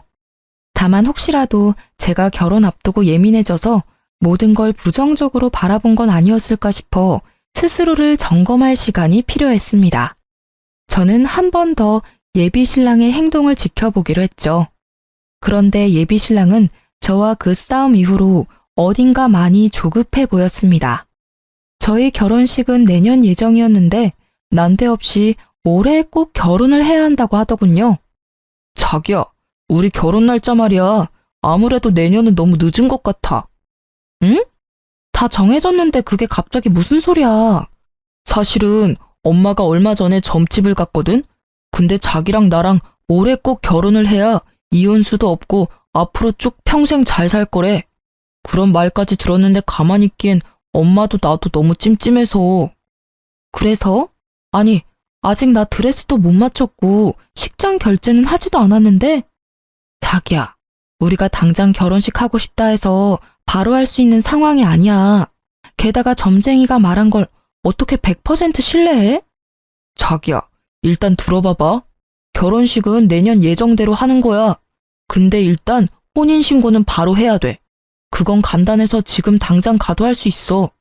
그럼 우린 결혼식만 내년에 하는 거고 점쟁이 말대로 결혼은 올해 하는 거잖아. 어때? 괜찮은 생각이지? 어? 정말 별거 없으니까 부담 갖지 마. 싫은데? 난 그렇게 하기 싫어. 왜 싫은데? 자기야, 결혼하는 게 애들 장난이야? 알지도 못하는 점쟁이 말 듣고 바로 혼인신고부터 하자고 말하면 어떤 여자가 그러자 하겠어. 아, 그냥 좀 내 말대로 해주면 안 돼? 안 돼. 진짜 정 떨어지게 왜 그래? 무작정 생각도 안 해보고 바로 안 된다 말하지 마. 우리 어차피 내년에 결혼할 거잖아. 그 사실이 달라져? 아니잖아. 근데 뭐가 문제야? 혼인신고 먼저 한다고 달라질 거 전혀 없어. 자기가 자꾸 그런 식으로 나오니까 나랑 결혼하기 싫어 보여. 그런 거야? 글쎄, 난 미리 하는 혼인신고가 싫다니까? 한쪽이 싫다는데 왜 밀어붙이려 해? 무슨 대답이 듣고 싶어? 결혼하기 싫다는 게 아니라 혼인신고가 싫다잖아. 난 결혼식 올리고 제때하고 싶어. 왜 싫어? 아니, 왜 미루는 건데? 문제 될 것도 없고 순서만 살짝 바꾸는 거잖아. 자기 진짜 저번부터 왜 이렇게 날 비참하고 서운하게 만드는 거야? 나 지금 나 혼자 잘 살아보겠다고 이러는 거 아니잖아. 우리 결혼 생활 위해서 내가 이러는 거잖아. 아님, 우리 엄마 말은 무시하는 건가? 어머님 말을 무시하는 게 아니라 엄연히 말하자면 점쟁이 말을 무시하는 거지. 그리고 자기야, 나 진짜 솔직히 말할게.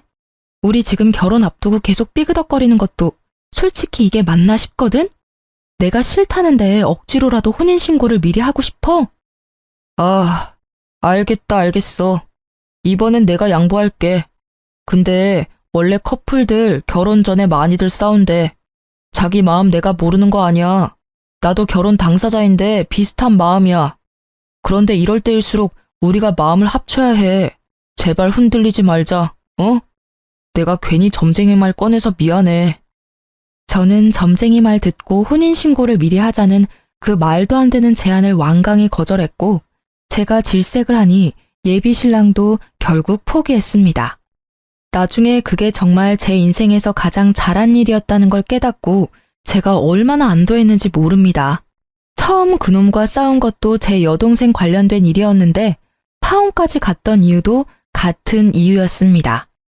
제 막내 동생은 사실 저와 언니가 어릴 때 저희 부모님이 입양한 천사였습니다. 옛날부터 부모님은 정기적으로 보육원에 기부를 했습니다. 그런데 이상하게 그 해에는 엄마가 직접 보육원에 가보고 싶다 해서 온 가족이 보육원에 봉사활동을 갔습니다. 그때 언니와 저는 갑자기 우리 집 막내라며 저보다 7살 적은 여자애를 데려오셨어요. 그렇게 저희 집에 천사가 찾아왔죠. 세월이 세월인지라 저희 가족들은 모두 막내 동생을 입양했다는 사실을 아주 잊고 있었습니다. 막내 여동생 또한 어릴 때 입양되었던 기억을 잊고 살 만큼 저희 가족은 그냥 어떤 수식어 없이 아주 평범하디 평범한 한 가족으로 살아왔습니다. 예비 신랑에게도 막내 입양 사실을 전혀 비밀로 해야 할 사항은 아니었어요. 단지 저희 가족이 모두 기억 못했을 뿐이죠. 그런데 그 기억을 다시 상기시켜준 건 다름 아닌 예비 신랑이었습니다. 본가에서 가져왔던 제 어릴 때 앨범들을 예비 신랑이랑 함께 보고 있었거든요. 자기는 아기 때랑 진짜 똑같이 생겼어. 어쩜 이렇게 한결같이 귀엽고 예뻐? 그거 우리 언니인데? 처형이라고? 뭐야. 지금 내가 보고 있었던 아기가 다 처형이었네. 미안해. 근데 장모님 앨범 진짜 잘 정리해 놓으셨다. 앨범이 처형이랑 자기 그리고 처제까지 세 파트로 나눠져 있네. 우리 엄마 하여튼 꼼꼼하셔. 그런데 좀 이상하다? 뭐가?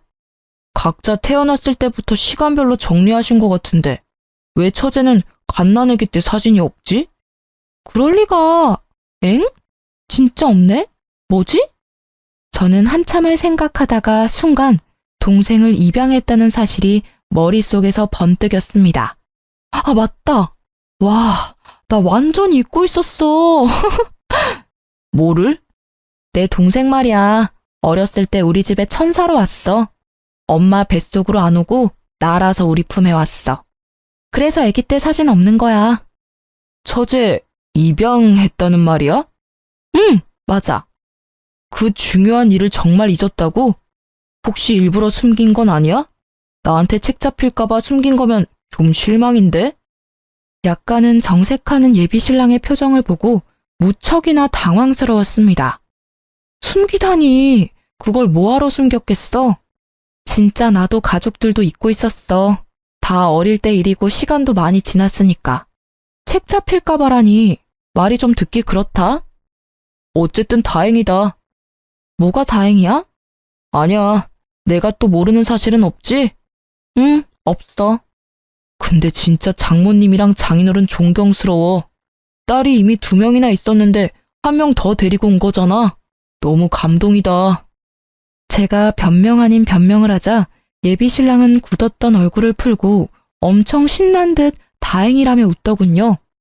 내심 반응이 이상하다 생각 들었지만 이내 부모님을 칭찬하는 말에 저는 또 바보같이 사람 잘 골랐다 착각했어요. 솔직히 입양가족 편견 가지고 바라보는 시선들 가끔 있거든요. 오히려 아무렇지 않아 하는 예비 신랑에게 고마웠습니다. 하지만 제가 아주 단단히 착각하고 있었다는 걸 예비 시댁에 가서야 깨달았습니다. 이상하게 처음 인사드렸을 때랑 달리 예비 시모는 제게 좀 냉랭했습니다. 제 얼굴을 보자마자 싫은 소리를 하더군요.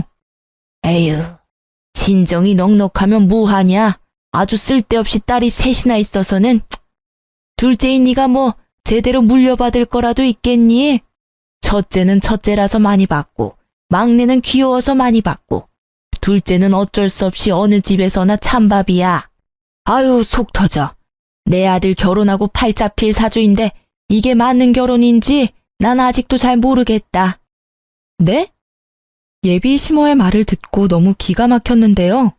예비 신랑이라는 놈은 곧바로 더 충격적인 언행을 이어나갔습니다. 엄마, 걱정하지 마. 이놈아, 걱정이 태산인데 뭘 걱정하지 마. 걱정하지 말라니까. 아들 능력 못 믿어? 아니, 자기가 첫째도 아니고 세자매 중 중간에 낀 애매한 둘째라서 엄마랑 내가 좀 많이 걱정했었거든. 엄마, 근데 진짜 아들 한번 믿어봐요. 이 결혼 정말 알짜배기 같아. 처형은 이미 결혼을 너무 잘해서 장인어른 장모님 재산 필요 없어 보이거든? 문제는 철부지 막내 처제였는데 말이지. 아니, 당연히 친딸도 아닌 막내 처제보다는 친딸인 이 사람한테 콩고물이 더 떨어질 거 아니야. 입양한 딸한테는 오피스텔 줬으니까 이 사람한테는 더 큰 거 줄걸요? 그렇지 자기야? 엄마, 어쩐지 셋째만 좀 없어 보이더라고요. 왜 진작 눈치 못 챘지? 아니, 셋째가 친딸이 아니라고? 세아가, 그게 정말이니? 어머, 진짜 너무 잘된 일이네. 그거 듣던 중 반가운 소리다, 야. 저는 예비 신랑의 말도 너무나 충격적이었는데요. 저희 집 사정을 듣고 너무 좋아라 하는 예비 시모의 행동도 충격이었습니다.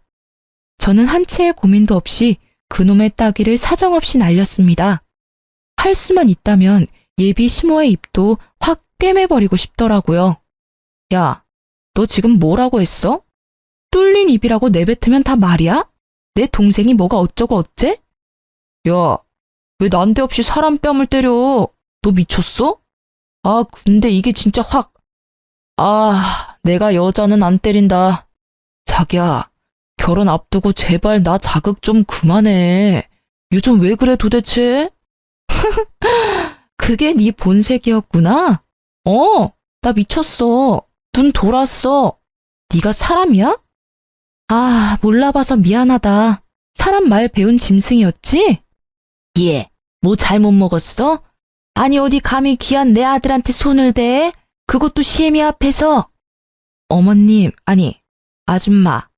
아줌마가 낳고 기른 짐승은 아줌마한테나 귀하겠죠. 나한테는 그냥 쓰레기 그 이하도 아니거든요.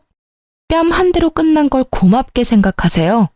저 따위로 키운 아들 어디 감히 나한테 장가 보내려고 했어요? 어림도 없지. 지금 당장 반품할게요. 아줌마나 저놈 평생 끼고 잘 사세요. 자기야, 너무 흥분했다. 지금 왜 이러는지 난 전혀 모르겠거든? 너 감히 내 소중한 막내 동생 네 더러운 주둥이에 올린 것부터 사과해. 당장 사과하라고. 와, 동화 작가라고 교양 있는 줄 알았더니 입에 걸레 물었어? 아니 왜 또 뭐가 뒤틀려서 그러는 건데. 너란 여자 진짜 비위 맞추기 어렵다. 미안해, 미안하다. 그렇게 동생이 소중한 줄 몰랐어. 예비 신랑 아니 그놈은 제게 사과 같지 않은 사과를 하더군요. 게다가 예비 시모는 옆에서 제가 자기 아들 뺨 내리쳤다고 가슴을 치며 울분을 터뜨렸습니다. 이놈아, 자기 목도 못 챙기는 제가 뭐가 아쉬워서 네가 뺨 맞고서도 사과를 해. 그냥 버려라. 안 될 패야 쟤는. 선 봐서 더 좋은 짝 찾으면 돼. 엄마, 이제 그냥 가만히 계세요. 제가 알아서 할게요. 자기야, 나가서 마저 얘기하자, 응? 자기라 부르지 마, 소름 돋으니까. 너랑은 끝이야. 파혼이야. 추접스러운 꼴 다 보여주고 뭘 기대하니? 왜 그래? 내가 잘못했다니까? 자기야, 내가 잠시 미쳤었어. 결혼 준비하면서 스트레스를 너무 받았나 봐. 저를 때리기라도 할 것처럼 굴던 예비 신랑은 갑자기 또 눈앞에 저희 아빠 건물이라도 아른거리는지 눈물까지 짜내며 매달리더라고요. 아유, 친정아빠 건물 좀 몇 채 있다고 콧대 높은 거 봐라. 아들, 네가 뭐가 아쉬워서 비냐니까? 엄마, 제발 좀 가만히 계시라고요. 장인어른 건물이 뭐 한두 개인 줄 알아? 결혼만 하면 나한테 떨어질 게 어마어마한데 왜 자꾸 끼어들어서 난리야? 어머, 그래? 아이고, 그랬구나. 예, 아가, 결혼 그거 별거 없다. 남자들 다 똑같아. 다 늑대고 다 속물이야. 그러니까 이번 딱 한 번만 눈 감고 없었던 일로 해다오. 결혼하면 내가 잘해주마. 살림도 네가 하기 싫으면 내가 도맡아 줄게, 응? 기분 풀어라. 그 엄마의 그 아들이라고 그 모자는 그냥 둘 다 이중인격 같았어요. 이랬다가 저랬다가 너무 황당했습니다. 제가 가는데 둘은 끝까지 제 바지가랑이를 붙잡더라고요. 그놈과 더 이상 상종도 하기 싫어서 저는 전화번호부터 바로 바꿨습니다. 얼마 안 가 예식장 최종 입금 날짜가 다가왔고 저는 당연히 입금을 하지 않았어요. 예식장은 자동으로 취소됐고 나머지 다른 것들도 위약금을 조금씩 물더라도 전부 다 취소했습니다. 반반 결혼이라서 같이 모은 돈 중에 예비 신랑의 돈 절반은 위약금 제하고 바로 입금했어요. 정말 하루빨리 저의 일상에서 예비 신랑의 모든 흔적을 지우고 싶었습니다. 저는 부모님이 속상해하실 걸 알면서도 파혼 이유를 상세히 전부 털어놓았습니다. 제가 인연을 끊어도 여전히 그놈은 저희 아빠 건물에 새들어 있으니까요.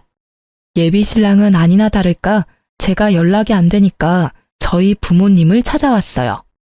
장모님, 장인어른, 저 진짜 그런 의도가 아니었어요. 희진이가 제 말을 잘못 해석했어요. 저 너무 억울합니다. 두 분 다 저 너무 잘 아시잖아요. 저 못 믿으세요? 한 번 실수했다고 희진이가 멋대로 예식장 입금도 안 해서 취소됐어요.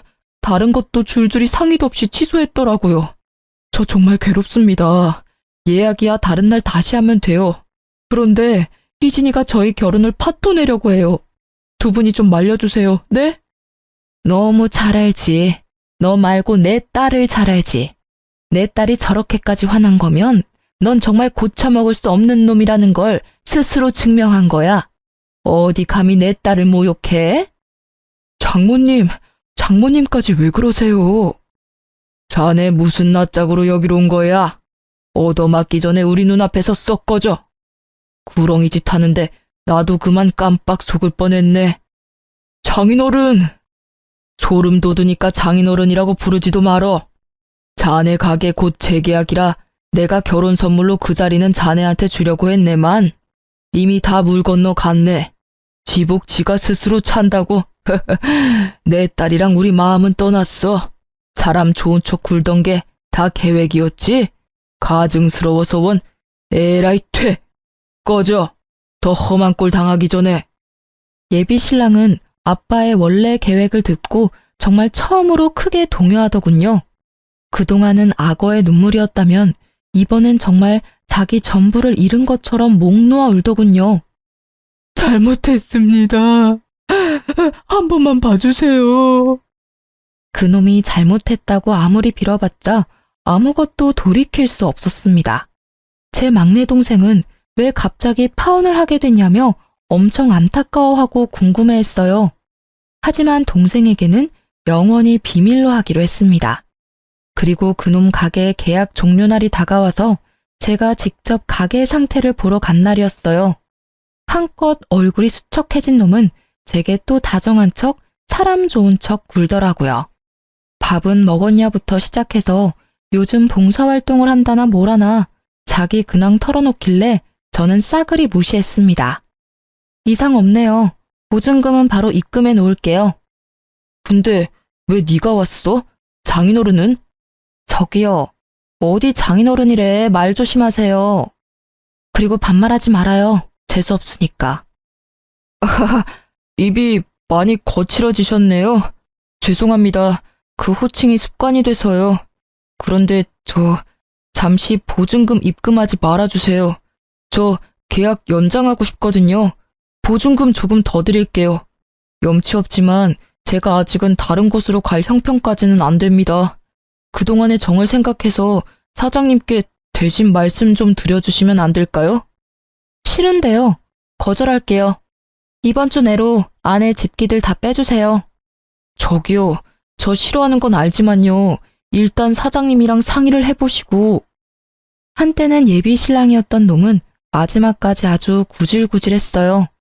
어떻게 그 일을 다 겪고서 저희 가족과 또 엮이려고 하는지. 그런데 그때 다른 세입자가 저를 건물주라고 부르니 글쎄 그놈 눈이 땡그레지더라고요. 이게 누구야? 새로운 건물주님이시네? 언니, 잘 지냈어요? 결국 여기 네가 거의 관리하더만 너가 물려받았구나? 축하해. 너 건물주 됐으니까 내가 더 잘할게. 그러니까 앞으로도 착한 보증금과 월세 부탁드려요. 아, 뭐야? 황 사장님이랑 얘기 중이었어? 안녕하세요. 아, 예, 뭐. 이야기 끝나면 가게로 마카롱 먹으러 넘어와. 나 먼저 가서 커피 내리고 있을게. 응, 언니, 금방 갈게요. 뭔 소리야 이게? 건물주라니? 네가? 응, 그래서 내가 계속 싫다고 말했잖아. 난 너랑 재계약 안 할 거야. 자기야, 너 욕심이라고는 없는 줄 알고 내가 걱정 엄청 했는데 이런 계획이 있었어? 축하해. 와, 진짜 잘됐다. 내 영향도 있는 거지? 뭐라는 거야. 어떤 영향을 네가 줬을 거라 생각해? 그리고 네가 뭔데 축하를 해? 입금했으니까 딱 정리하고 잘 꺼지세요. 제발 2번 다신 보지 맙시다. 자기라고 한 번만 더 부르면 스토커로 신고 확 해버릴 테니까 얌전히 가세요. 그렇게 저는 파혼을 성공적으로 했습니다. 그날 끝까지 따라오면서 제게 들이대서 카페 사장 언니가 창피도 모르냐고 쫓아냈습니다. 땅을 치며 후회하는 그놈 모습이 가관이었어요. 네. 그리고 저는 부모님 건물을 받을 생각이 전혀 없었는데요. 건물을 받게 된 이유는 아주 단순했습니다. 저를 세 자매 중 유독 더 예뻐하셔서가 아니라 그동안 아빠가 바쁘다는 이유로 자주 그 건물 관리를 제게 맡기셨거든요. 제가 저희 세 자매 중에서 가장 시간이 여유로운 프리랜서이니까 앞으로도 잘 부탁한다고 넘겨주셨어요. 아빠는 제가 뭐 달라고 바라지도 않고 부탁하면 그냥 묵묵히 들어줘서 고마웠다고 제가 그동안 무보수로 일한 값 이렇게 갚는다 하셨어요. 결국은 언니랑 동생이 건물을 받아도 저처럼 관리할 수 없으니까 제가 앞으로도 잘 관리하라는 엄마 아빠의 뜻이었습니다. 저는 차라리 그럴 거면 건물을 팔아서 언니랑 동생이랑 셋이 공평히 나누겠다고 했습니다. 그런데 지금 당장 그 자리를 팔기엔 앞으로 더 오를 가치가 있어서 가족 회의 끝에 팔지 않기로 했습니다. 지금 모든 걸 한번 돌이켜보면요. 제 결혼을 앞두고 갑자기 독립을 하겠다던 막내 동생 아니었으면 저는 아무것도 모르고 나쁜 놈이랑 결혼할 뻔했네요. 어찌나 나쁜 놈인지 이미지 메이킹을 너무 잘해놔서 부모님도 깜빡 속으셨으니까요. 정말 저희 집 막내는 복덩이입니다. 우리 복덩이는 평생 모르겠죠? 자기가 언니 인생 살린걸요. 앞으로도 동생한테 더 잘해줘야겠습니다. 그리고 저희 가족에게 상처만 남긴 전 예비 신랑이 과연 잘 살고 있는지 너무 궁금해서 찾아봤는데요. 그놈 가게 이사 온 곳에서 너무 장사가 안 돼서 폐업했더라고요. 가게도 자리빨이라는 게 있는 건데 그 운이 아마 다한 것 같습니다. 전 예비 신랑이 처음에는 주변에 소문날 정도로 착한 척 했잖아요. 남들에게 보여지는 착한 척이 아니라 정말 착하게 살아야 복도 받는 것 아닐까 싶습니다. 못된 심보를 가지고 있으니 폭삭 망한 걸 수도 있고요. 그놈은 알아서 자취를 감췄고 더 이상의 소식을 알 수 없어서 너무 행복했어요. 그런데 전 남친 엄마인 그 아줌마가 또 한동안 얼마나 제 건물에 찾아왔는지 모릅니다. 우리 아들이 네가 연락하면 받을 것 같아. 널 좀 좋아했니? 아유, 여기 건물 빈자리에 우리 아들 다시 불러서 가게 열면 서로 윈윈이잖아. 여기 들어올 가게 있어요. 참나, 원래대로 내 아들이 너랑 결혼만 했으면 이 건물도 내 아들 건물이었을 텐데 그렇게 야박하게 굴 거냐? 제발 자기 아들 좀 찾아서 결혼해주면 안 되겠냐부터 시작해서 세상에 제 건물 보고는 원래는 자기 아들 건물이었다며 헛소리까지 늘어놓으시더라고요. 봤을 때 정신이 미친 건 아니었습니다. 원래 그런 사람들인가 봐요. 저는 그때마다 동화작가라는 제 직업을 잊고 세상 표독스럽게 그 엄마를 상대했어요. 어머, 아들 장사가 잘 안 되시나 봐요. 더 늙어서 같이 떨어지기 전에 빨리 팔아야 할 텐데 어떡해요? 파이팅입니다. 아유, 간다 가. 너 나중에 후회하지나 마. 네가 우리 아들 말고 뭐 더 좋은 남자 만나겠어? 예. 남자 없어도 잘 살 거니까 얼른 들어가세요. 그렇게 몇 번 제가 무안을 줬더니 이제 더 이상은 찾아오지 않습니다. 정말 이제는 저에게도 평화가 온 거겠죠? 아무리 결혼할 때 조건 안 보는 사람 없다지만요. 전 예비신랑의 저를 향한 욕심은 끝도 없었습니다. 제가 친정에서 어떤 재산을 물려받을지, 그래서 자기한테 어떤 콩고물이 떨어질지 추악하게 계산하다 결국 이 사단이 난 것 같습니다. 그놈은 처음부터 저희 아빠 재산을 노리고 제게 접근했던 거였겠죠. 아직도 부모님은 절 그런 놈과 엮이게 했다며 미안해하세요. 하지만 한때는 예비신랑이었던 그놈 때문에 아주 비싼 값 치르고 인생 공부 잘한 것 같아요. 이제는 제 마음에서 그 두 인간을 상대했던 도끼와 악기를 모조리 다 빼고 있어요. 아이들을 위한 동화책을 쓰는 사람이 계속 그렇게 분노에 차있으면 안 되니까요. 지금은 건물 관리도 하고 동화책도 쓰고 나름 열심히 살고 있습니다. 아, 제 똑순이 막내 동생은 알바하면서 첫 자취를 아주 잘 해내고 있습니다. 동생도 나름 자기 인생에서 커다란 모험 중인데 저도 언니로서 앞으로 더 좋은 모습 보여주려고요. 비록 한번 상처는 있었지만 언젠가는 저도 제 집안 배경이나 물질적인 것 말고 저의 가치를 알아주는 사람을 만나게 될 거라 한 번 더 기대해 보려고요. 그러려면 저부터 더 좋은 사람이 돼 있어야겠죠? 많이 노력하겠습니다. 긴 사연 끝까지 응원해 주시고 따끔한 질책도 해주셔서 감사합니다. 여러분, 좋은 하루 보내세요.